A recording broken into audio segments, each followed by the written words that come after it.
teníamos esperanzas de que fueran, sé que las inconstitucionalidades, creo que es a lo que usted se refiere, hacían alusión a unos artículos específicos y aguardábamos alguna esperanza de que ocurriera para que las reglas del juego en este caso mejoraran. Pero siendo que no es así, igual estamos listos, preparados. Ustedes lo vieron que hoy se ratificó la aprobación de los planes de medios y era parte de eso. Se mantienen las mismas reglas del juego a las elecciones pasadas.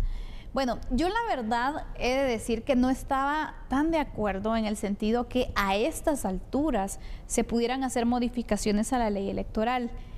No puedo dejar de decir que es necesario poder fortalecer la ley electoral porque es algo obvio que se puede ver y que es importante también que se pueda hacer el análisis y poder ir fortaleciendo esta ley que necesita irse actualizando también porque cada proceso electoral va cambiando. Este proceso electoral, por ejemplo, va a ser muy empoderado, va a ser representativo también en temas de plataformas digitales, por ejemplo, cosa que hace varios años no veíamos. Y total, hay que regular y controlar situaciones como estas y así, diversos aspectos que van cambiando.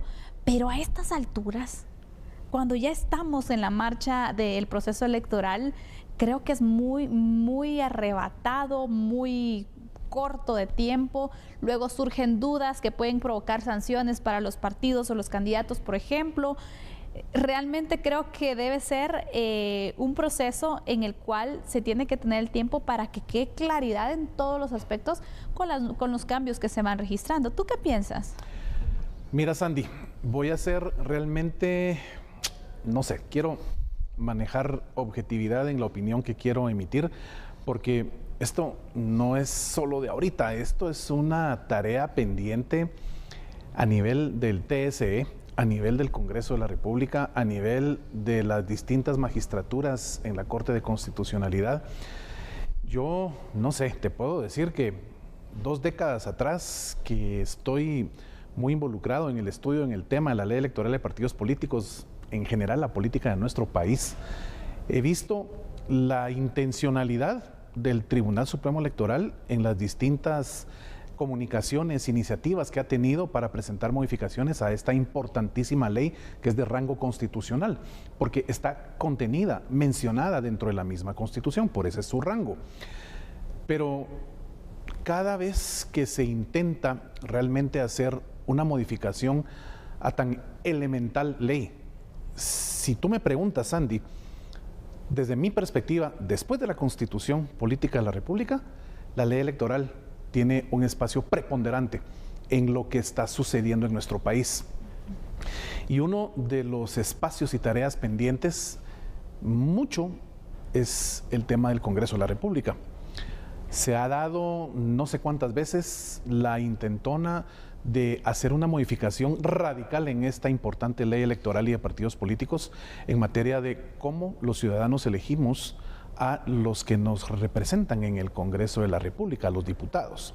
Se ha tratado una y otra vez de que ya no sea la elección por listados, sino que sea la elección por, que sea uninominal. Y entonces en este espacio, desde que yo recuerdo, se ha hecho, pues sí se ha intentado, pero nunca se ha dado. Las pequeñas modificaciones que se han hecho a lo largo de los años a la ley electoral y de partidos políticos realmente han sido importantes, por supuesto, claro que sí. Cualquier modificación que se hace a una ley ordinaria y a una ley de rango constitucional, pues es por supuesto para bienestar de todo el país y de toda la población. Pero nos hace falta mucho, nos hace falta demasiado. Hay siempre esos espacios de querer modificarla para modernizarla. El derecho es una ciencia viva. El derecho cada 24 horas está evolucionando.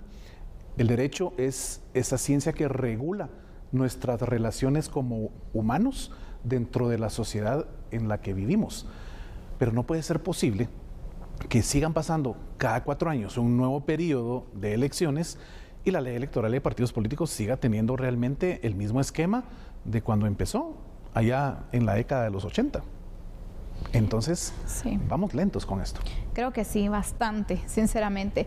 Y yo creo que en este punto ya los magistrados incluso deben pues iniciar el proceso para hacer los cambios para el próximo proceso electoral, porque en este momento no se va a poder, pero no significa que hay que esperar otros 2 años para iniciar entonces las conversaciones o retomar el tema, sino inmediatamente poder hacer los cambios que se vayan dando, viendo las debilidades que se van teniendo en cada proceso electoral, porque cada proceso nos da lecciones para que podamos aprender y que también temas que se puedan ir perfeccionando o mejorando en este caso, que creo que va a ser importante entonces que producto de esas observaciones que se tengan, que se vaya a ir fortaleciendo entonces la ley electoral y de partidos políticos con tiempo, porque recordemos, hay que informar muy bien a la ciudadanía sobre todo para que tengan confianza y sepan realmente en qué consisten los cambios, porque sabes, el tema legal en muchas ocasiones complica a la población, porque no todos tenemos conocimientos obviamente en temas del derecho, entonces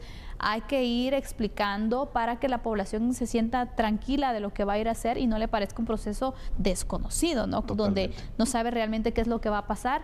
Entonces, por eso es que se necesita el tiempo y por eso se necesita ir programando también este tipo de cambios que son muy importantes. Vamos a ir con unos datos que tenemos para este análisis. La Corte de Constitucionalidad emitió un comunicado donde afirman que el Pleno de Magistrados conoció las acciones de inconstitucionalidad general parcial planteadas contra el decreto número 1-85 de la Asamblea Nacional Constituyente, Ley Electoral y de Partidos Políticos. Al respecto, este tribunal hace el conocimiento que las mismas fueron declaradas sin lugar, contando con un voto razonado decidiente del magistrado Roberto Molina Barreto.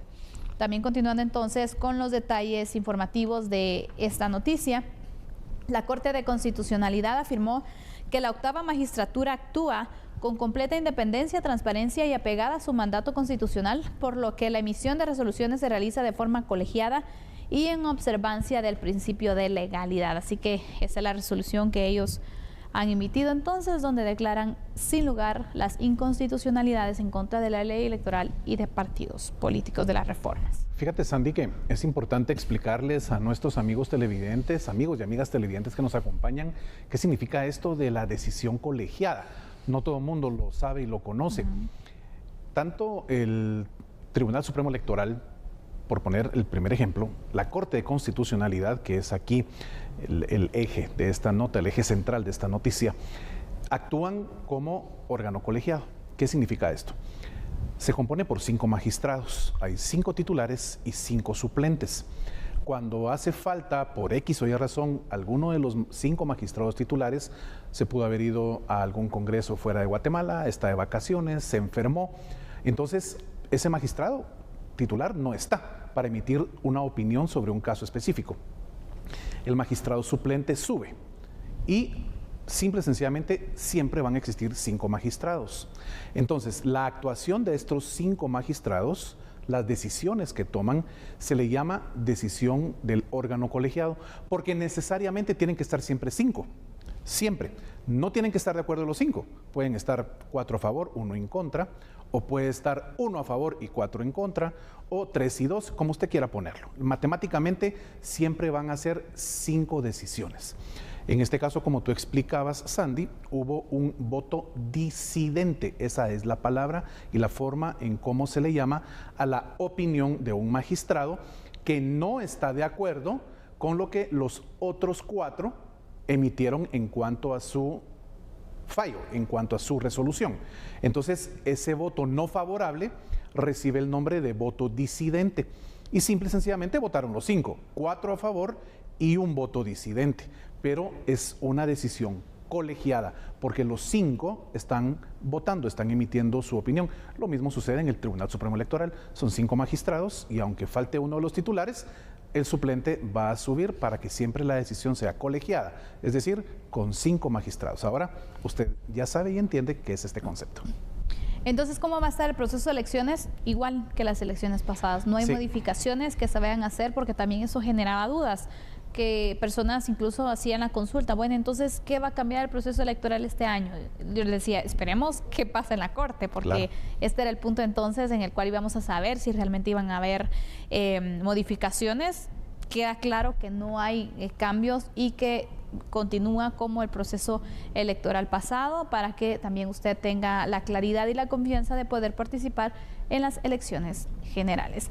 Vamos a ir a una pausa en este momento. Regresamos hablando acerca de un proyecto para la reforestación del país. Ya volvemos.